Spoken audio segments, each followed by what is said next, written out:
Bismillahirrahmanirrahim. Assalamualaikum warahmatullahi wabarakatuh. Pemirsa, sahabat UIN Antasari Banjarmasin yang berbahagia, kita berjumpa lagi di Kearifan Lokal Unggulan Podcast UIN Antasari Banjarmasin. Hari ini kita kedatangan tamu yang sangat akrab ya. Tidak spesial sebetulnya karena yang spesial martabak aja. Bapak Willy Ramadan MSI ya. MSI, Master Segala Ilmu. Master Segala Ilmu. Oke. Apa kabar Pak Bro? Baik, sehat Bro. Alhamdulillah. Alhamdulillah. Pak Bro, Ya. dengar dari Turki nih. Alhamdulillah. Sekitar dua minggu lah kemarin di Turki. Alhamdulillah. 2 minggu. 2 minggu. Ngapain tuh? Waduh. Cerita dong, bagi-bagi. Alhamdulillah kemarin dapat ya semacam kayak beasiswa bantuan. Jadi programnya itu namanya short course ya, short course community development, dan kita berangkat ke sana dengan banyak dosen-dosen akademia dari berbagai kampus di bawah Kementerian Agama. Jadi se-Indonesia kemarin. Oke, jadi itu hibah dari Kementerian Agama. Hibah ya, dari Kementerian Agama. Oke. Nah, cerita dulu dong. Tadi itu kan nih aku tuh nangkap ini ya, ada short course community development. Betul. Kayak itu yang menarik ya, kayaknya kita perlu nih short course community development ini karena kan ini aspek pengabdian kepada masyarakat ya sebetulnya. Sebenarnya gini Bro, sebenarnya kan ini bukan yang pertama sih sebenarnya ya. Jadi alhamdulillah ini short course yang ketiga sebenarnya yang pernah saya ikuti. Alhamdulillah. Bukan bermaksud apa-apa ya, tapi ini short course yang ketiga. Dulu di 2014 itu masih dengan tema yang sama. Jadi dia community based research namanya, community development juga, community engagement. Dulu di 2014 itu dulu ke Kanada. Ke Kanada 2014. Kemudian yang kedua itu juga temanya short course dan fokusnya itu ke namanya ABCD, tapi itu online juga masih dilaksanakan oleh Kementerian Agama. Dan ini alhamdulillah yang ketiga temanya juga sama, community development, tapi dengan pendekatan yang berbeda-beda. Dan ini alhamdulillah kemarin ke Istanbul, Turki. Nah, apa ya? Ya kalau di Kementerian Agama itu kan ada namanya Litapdimas. Ya, Litapdimas. Kalau yang 2014 dulu sih nggak melalui Litapdimas dia, karena dia semacam undangan secara terbuka kepada semua LP2M dulu. LP2M khususnya fokus kemarin itu karena saya dulu pernah di LP2M di 2014 itu awal-awal. Khususnya fokus ke pengabdian kepada masyarakat. Nah, juga seleksi kemarin, dan alhamdulillah. Jadi kalau yang 2014 yang 2023 ini dia melalui sistem namanya Litapdimas Penelitian, Pengabdian kepada masyarakat. Ini kayaknya kalau diperhatikan suka ya ikut-ikut yang short course yang seperti itu modelnya, hibah-hibah yang community service gitu. Karena suka jalan Bro sebenarnya. jadi saya tuh suka jalan-jalan gitu ya, suka jalan-jalan. Karena setahu saya kalau keluar negeri itu cuma 3 kategori. Kalau satu yang kaya gitu ya, yang kedua itu pintar, yang ketiga itu beruntung. Nah, saya tidak kaya, pintar juga enggak, nampaknya yang beruntung. saya klaster yang mana ya? Ya, kalau jalan-jalan keluar negeri itu kan 3 kriteria itu. Nah, kebetulan saya kayaknya yang ketiga. Enggak lah ya. Pinter juga gitu ya. Ya itulah. Kalau saya melihat gini, saya termasuk orang yang kalau nge-apply, submit itu bukan sekali 2 kali ditolak gitu. Jadi keberuntungan itu mungkin bagian dari terus memaksakan takdir untuk cepat gitu ya. Jadi upaya terus submit, gagal terus submit, coba lagi, sehingga ya adalah satu di antara percobaan yang banyak itu mungkin itu kebagian kita gitu. Saya memahaminya gitu. Jadi ya selain juga kita harus mengikuti itu kan, kalau kita nggak submit ya gimana bisa dapat award gitu ya, atau dapat hibah itu. Itu sih. Tapi bener juga ya Pak Bro, maksudnya kita nyoba dulu berkali-kali, habiskan dulu gagalnya, nanti ada masa beruntungnya. Betul. Jadi nggak boleh patah semangat gitu kan ya, dicoba terus gitu ya. Karena saya merasa bahwa apa ya? Kalau kita, karena saya sering ngobrol sama teman-teman, saya tuh tidak pernah mendengar orang jatuh tertimpa tersandung batu lalu kemudian jatuh itu saat dia tidur atau saat dia berbaring. Orang yang tersandung batu lalu kemudian jatuh itu ya kalau nggak dia sambil jalan atau berlari. Nah, artinya ketika saya gagal berkali-kali, ya itu bukti bahwa saya tidak diam saja gitu loh. Saya coba, gagal, ya coba lagi. Artinya ya paling tidak saya tidak lambat meski lambat, tapi saya tidak berjalan mundur gitu loh. Itu aja sih. Terus berproses lah, terus mencoba. Oke, nah itu dari 2014 sudah nyoba ya bro? Alhamdulillah. 2014 ini berarti udah 10 tahun ya bro? 10 tahun, dan waktu itu masih belum dosen tetap sih sebenarnya. Bukan dosen tetap, sudah masih dosen kontrak di UIN Antasari, alhamdulillah. Dan bisa dapat kesempatan itu, dan itu percobaan pertama. Nah habis itu tuh saya terus bergairah untuk coba terus dengan berbagai pengalaman dengan berbagai kesempatan yang dibuka, dan banyak kan ya kalau kita search di googling aja tuh kan banyak kesempatan yang memberikan kesempatan itu ke kita. Tapi yang berangkat kemarin 2023 di Turki itu kan sebetulnya hibah yang tahun yang lalu ya? Itu sempat beberapa tahun dia kalau tidak salah ya, seingat saya submitnya itu 2021. Oh, 2021. 2021 untuk diberangkatkan di 2022 kalau tidak salah. Nah, sempat tidak, karena pandemi dan lain-lain, mungkin alasan saya tidak tahu, dengan alasan yang berbagai macam teknis dan kendala yang dipertimbangkan, akhirnya tidak jadi berangkat. Tapi teman-teman di pusat mengusahakan terus untuk tetap dilaksanakan meski kemarin direncanakan di 2023, dan alhamdulillah meskipun kemarin sempat kayaknya nothing tulus lah kalau memang nggak jadi berangkat ya sudah gitu, tapi alhamdulillah ya tadi mungkin beruntungnya itu tadi ya berangkat juga akhirnya di 2023. Tapi dengar-dengar kan ya pernah isunya ke Thailand nih kayaknya berangkatnya gitu, kok malah ke Turki gitu. Gimana ya, juga kemarin kan ngobrol juga kan ya. Sebenarnya awal-awal tuh setahu saya sih banyak negara yang ingin dikunjungi, karena pengalaman community development itu setahu saya sih memang apalagi di Amerika ya, Amerika, Kanada, karena pernah ikut ke sana walaupun temanya berbeda, metodologinya pendekatannya agak berbeda.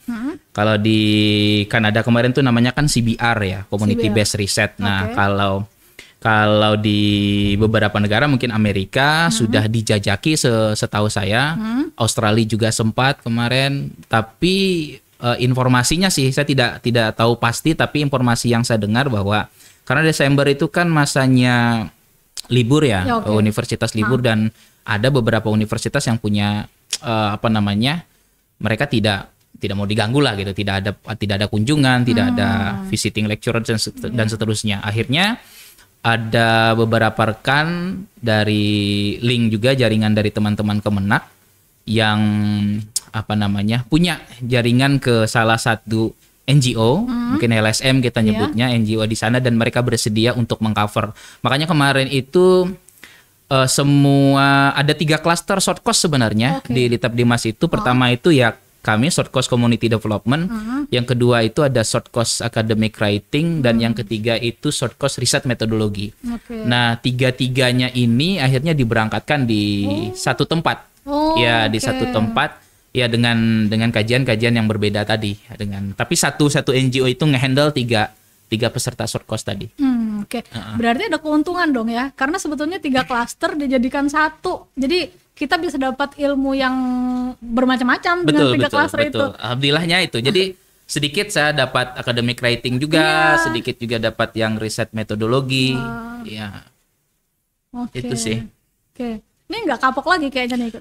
Kayaknya nggak bakalan kapok deh, karena gini ya, tadi pertama saya termasuk yang suka ikut kegiatan-kegiatan short course seperti itu, dan mungkin akan terus mencoba gitu ya, akan terus mencoba, dan ini berpeluang besar juga buat teman-teman dosen dimanapun. Kalau tapi saya tidak tahu ya apakah kemudian, karena ada isu yang saya dengar kemarin ngobrol-ngobrol, short course ini, klaster short course ini rencananya dipindahkan ke BIB yang saya tahu, tapi saya tidak tahu pasti ya. Tapi isunya begitu. Jadi mau dipindahkan, tidak lagi di Litap Dimas. Tapi apapun itu, artinya kesempatan short course itu saya kira bisa menjadi peluang besar buat teman-teman dosen khususnya, karena biasanya diperuntukkan untuk dosen agar kemudian bisa belajar lah ke negara orang, melihat ke sana gitu. Oke. Ini kan lumayan nih bro ya. 2021 daftar gitu ya. Iya, 2021 daftar. 2023 berangkatnya gitu. 2023 berangkat. Itu pun penghujung tahun. Penghujung tahun. Dingin tuh, pasti dingin tuh. Ya, pas Desember. Karena saya tuh termasuk yang tidak suka dengan apa ya?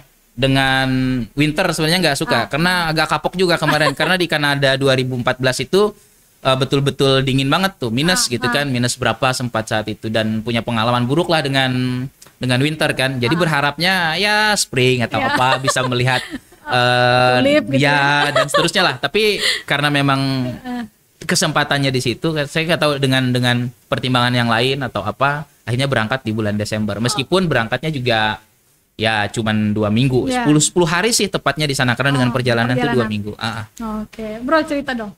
Gimana tuh? Yang hasil nih. Oke. Kalau kita pikirnya kan Turki tuh indah gitu. Oke. Kalau hasil apa nih maksudnya nih? Hasil short course.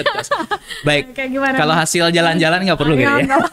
Tapi kalau hasilnya gini, karena saya ini kan alhamdulillah diberikan kesempatan ikut short course 3 gitu ya. Udah pernah kemarin ikut di Kanada, kemudian juga sempat online dan juga di Turki ini.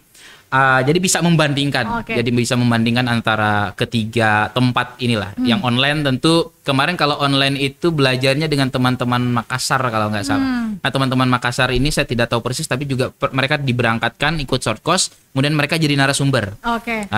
Nah kalau mungkin cerita Kanada dulu ya. Kanada itu yang 2014 ya. 2014. Jadi perspektifnya itu gini. Ini yang menarik sih sebenarnya kenapa saya ingin terus belajar terkait dengan metodologi pengabdian. Karena kan kalau metodologi penelitian kan udah banyak nih ya, riset metodologi kita belajar, apalagi sekarang itu kan maksud saya di S1 pun kita udah belajar riset metodologi, tapi yang sekarang belum ada itu justru metodologi pengabdian tuh nggak pernah masuk di mata kuliah kan, nggak ada gitu kan. Nah di Kanada itu kemarin kita diajarkan banyak hal sebenarnya dengan perspektif yang menarik sih sebenarnya, bro ya. Apa namanya? Jadi penelitian itu pada dasarnya CBR itu dia punya 3 fungsi. Pertama dia fungsinya itu adalah research production, dia bilang research production. Yang kedua itu adalah community research mobilization, dan yang ketiga itu adalah community mobilization. Nah jadi ada 3. Nah, yang menarik itu gini, kalau research production itu ya seperti yang kita lakukan lah ya, kita ngeriset gitu kan, kita lakukan penelitian. Tapi yang sering terjadi adalah yang menarik saya temukan kemarin di sana, di research mobilization atau research kita mendesiminasikan, menyampaikan ke masyarakat hasil penelitian itu.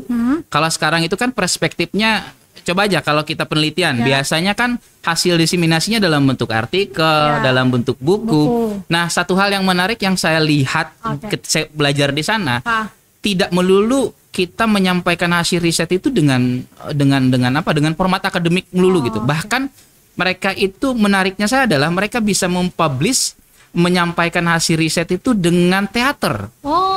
Iya, dengan teater. Karena gini, pandangannya, persepsinya gini. Riset itu kan mestinya dia bukan kemudian menempatkan komunitas itu sebagai objek, tapi mereka adalah subjek. Jadi maksudnya riset with community, tidak riset on community, gitulah. Jadi penelitian itu mestinya melibatkan masyarakat, gitu kan? Mereka yang tahu masalahnya, mereka yang merasakan apa sih problem mereka, gitu. Jadi mereka yang kemudian dilibatkan dalam penelitian itu. Nah, mestinya kan gini, kalau kita kemudian meneliti, mestinya hasil penelitian itu diketahui oleh komunitas yang kita teliti.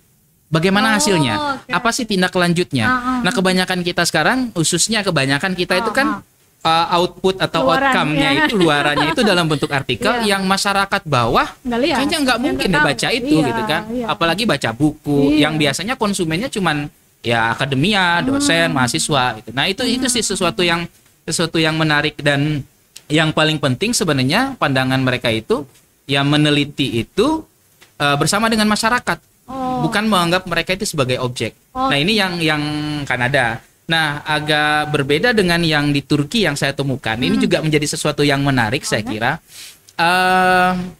Mereka beranggapan bahwa universitas itu, mereka juga kebingungan kemarin ketika kita tanya ada nggak mahasiswa kayak semacam KKN gitu, pengabdian. Nah mereka bilang nggak ada.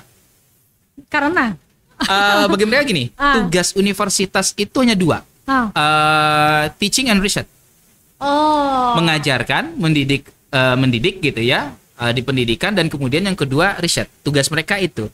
Komunitas, ketika kami tanya terus komunitas gimana? Community gimana? Itu pemerintah, government gitu ya. Itu tugas pemerintah dong.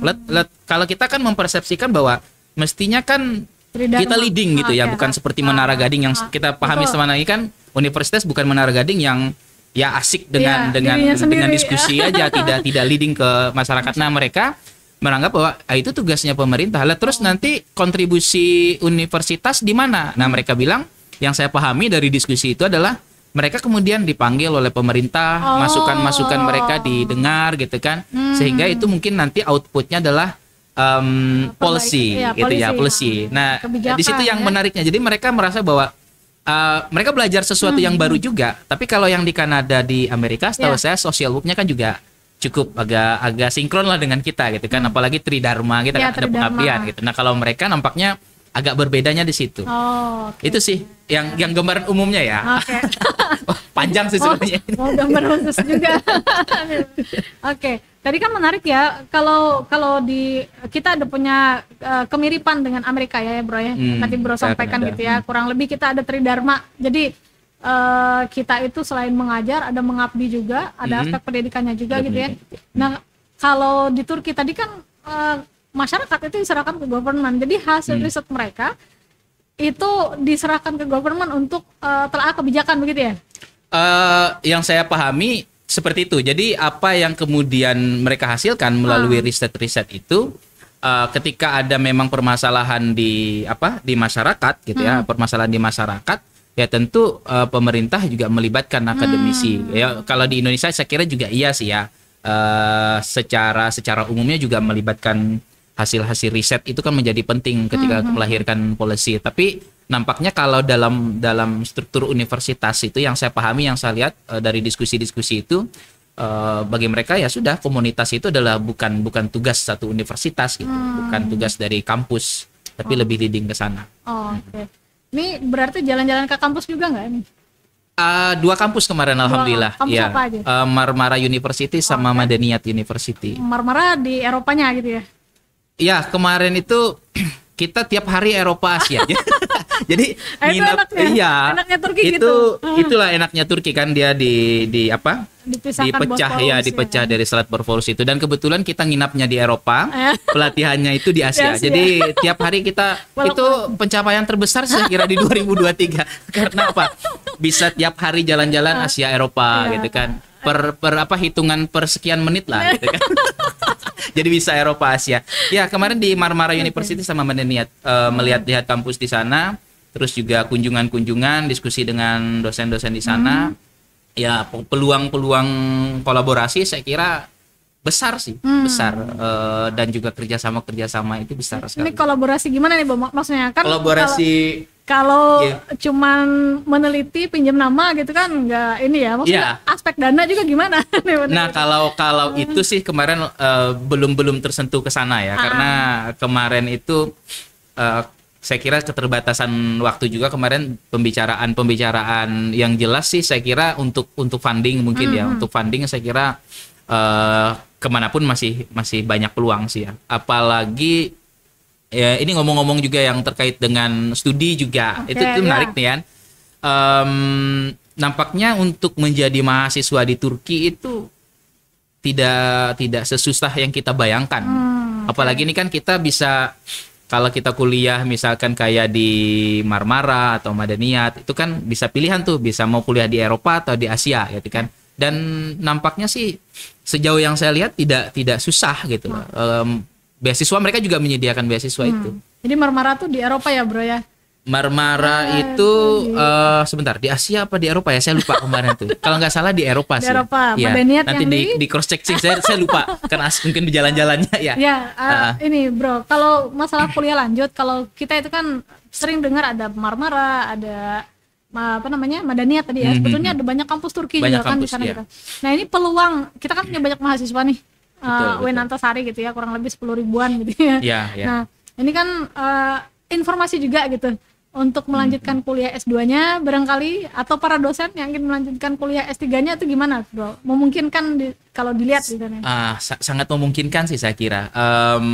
Apa ya, di Turki ini dia punya beasiswa, saya lupa persis apa nama website resmi mereka itu, tapi cek aja di Google, saya kira banyak itu kesempatan itu, dan saya kira ini masih buka nih. Oh, oke. Kalau nggak salah Februari terakhir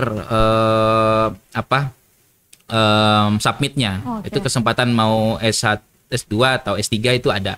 Nah, cuman dengan catatan sih yang saya baca gitu ya, yang saya baca, yang saya diskusikan dengan, karena kemarin di Madaniyat itu sempat kami ketemu dengan banyak mahasiswa, khususnya mahasiswa Indonesia juga, dan juga beberapa mahasiswa itu di Turkish Language Center-nya. Nah, ternyata kalau kuliah itu di sana kita dituntut untuk bisa bahasa Turki. Wow. Nah, jadi kalau tidak salah kurang lebih 1 tahun mereka mewajibkan ikut pelatihan itu, tapi mereka juga ada asesmen sebelumnya. Jadi semacam apa ya, melihat kemampuan kita di bahasa Turki kita sampai mana, mungkin kita A1, A2 gitu kan. Nah, kita ada standar mereka agar kemudian bisa lulus di situ dan bisa kuliah. Oke, jadi belum bisa kuliah dulu sebelum menguasai bahasa Turki tadi ya? Ya, jadi mereka diwajibkan dulu untuk kursus setahun. Kemarin itu ketemu beberapa, ada yang S1, ngumpul tuh di satu kelas. Malah saya punya teman itu di Turki juga kemarin. Dia sekarang sedang kursus satu tahun gitu kan, dapat beasiswa itu di kuliah ngambil bahasa kursus 1 tahun. Kuliahnya rata-rata average-nya sih 4 tahun kalau S3 ya. Kalau S3. Nah, itu sih yang saya tahu. Jadi kayaknya diwajibkan kita bahasa Turki dan juga nulis disertasinya untuk yang S3 ya. Disertasi juga bahasa Turki yang juga. bahasa Turki ya, itu ya agak beratnya ya. Bahasa Inggris aja mungkin kita agak tantangan tersendiri sih. Tapi menguntungkan sih saya kira, kita punya tambahan bahasa baru kan, bahasa Turki ya. Itu sih. S2? Contoh kan boleh? Gimana? Bahasa Turki? Waduh, saya taunya tasyakur gitu ya. Tasyakur. Sama bahasa Arab ya. Ya, ada beberapa bahasa yang ya saya kira menarik juga sih kalau kita bisa bahasa Turki kan. Tapi kalau saya sekilas sih apa ya, masing-masing sih ya. Ada yang memang suka belajar bahasa mungkin lebih mudah. Tapi bagi saya sebenarnya Turki termasuk yang agak susah sih. Bagi saya ya. Bagi saya. Itu sih kalau yang S2 tadi ya. Yang S2 juga sama. Kemarin ketemu dengan mahasiswa-mahasiswa yang alhamdulillah mereka juga dapat beasiswa itu. Ya biasa sih rata-rata kalau dapat beasiswa dari negara Turkinya memang diwajibkan untuk berbahasa Turki. Bahasa Turki. Saya tidak tahu persis kalau kemudian, tapi ada informasi bahwa kalau kita ngambil yang kelas bahasa Inggris itu kita tidak diwajibkan. Oke. Jadi tidak semua harus bahasa Turki gitu. Ada juga yang bahasa Inggris. Oke, tetapi tidak semua universitas menyediakan kelas internasional tadi. Ya, tergantung nanti universitas kan masing-masing ada kebijakan-kebijakan itu, karena tidak memantau semua kampus di sana juga. Oke. Bro, di Turki 2 minggu 10 hari ya? Ya, di Turkinya sekitar kurang lebih 10 hari, 2 minggu dengan perjalanan lah. Kan agak repot ya, setahu saya. Dirimu tuh makan tuh repot gitu. Dirimu tuh kan pemilih gitu. Gak juga sih sebenarnya, karena saya dari sini sudah bawa soto Banjar, mie goreng gitu. Terus abon haruan sudah bawa. Gini, makannya sih banyak roti-roti dan manis-manis kan ya. Mungkin kalau yang pernah ke Turki tahu persis lah. Termasuk saya tidak penyuka roti ya, penyuka nasi gitu ya. Udah disiapin sih alhamdulillah gitu.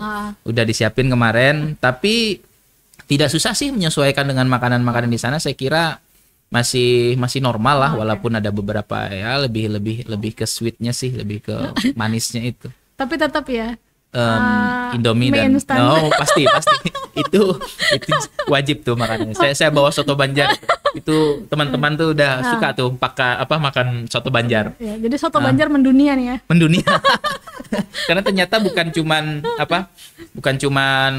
apa namanya saya gitu, teman-teman yang lain ternyata juga bawa Indomie.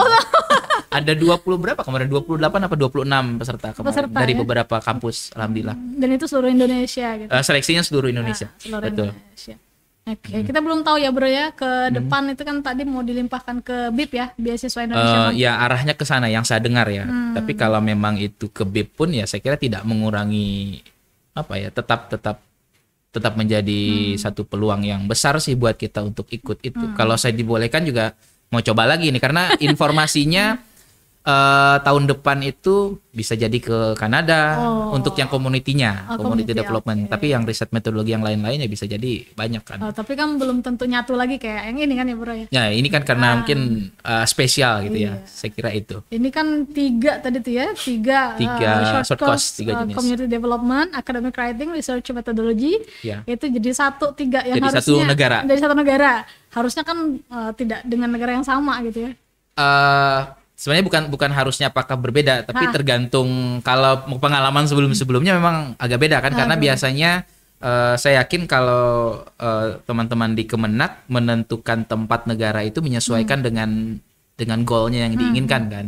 Nah itu kebetulan mungkin dengan persepsi yang baru bagi kami di community development di Turki ini lumayan memberikan satu insight yang baru sih sebenarnya, bahwa ternyata universitas harus ini nih, harus kuat nih kerjasama juga dengan pemerintah, dengan pemerintah dalam artian saling rangkul. Kalau di Kanada itu kan juga sama, dia networking between community, stakeholder and university. Jadi persepsinya sebenarnya dengan stakeholder itu kemanapun kita, karena kan mereka bisa menguatkan gitu, melibatkan stakeholder, melibatkan community, sehingga tidak ada yang miss di sana gitu ya. Ya itu sih bedanya. Tapi kalau CBR itu kan larinya community driven gitu ya, bukan institution driven. Maksudnya bedanya tuh kalau institution driven itu kita itu kayak dihandle oleh institusi gitu kan. Ya kayak misalkan bedanya kalau kita KKN nih ya. Kalau kita KKN institusi driven sama community driven.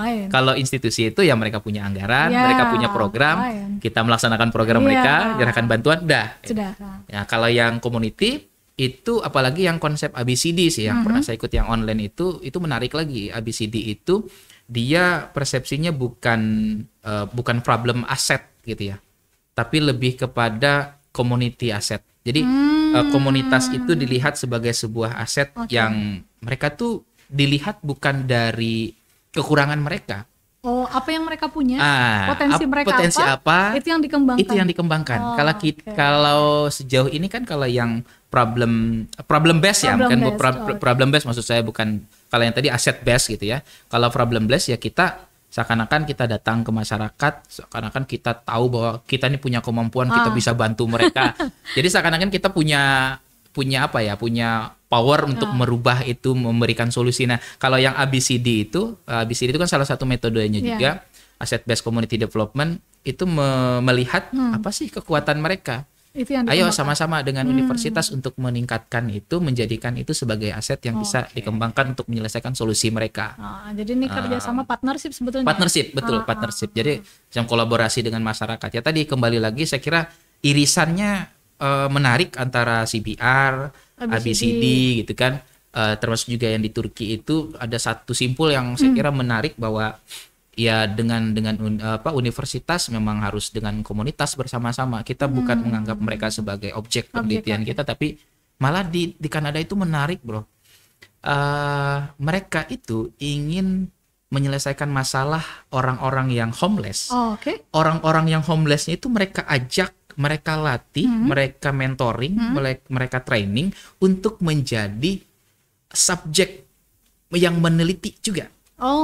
Dilibatkan. Itu menariknya. Kemarin kita ketemu yang di Kanada itu, ketemu langsung dengan teman-teman yang di mentor oleh mereka itu. Jadi ya tadi betul-betul kolaborasi, betul-betul yang tadi dengan masyarakat itu tidak menganggap mereka sebagai objek gitu. Itu sih menariknya.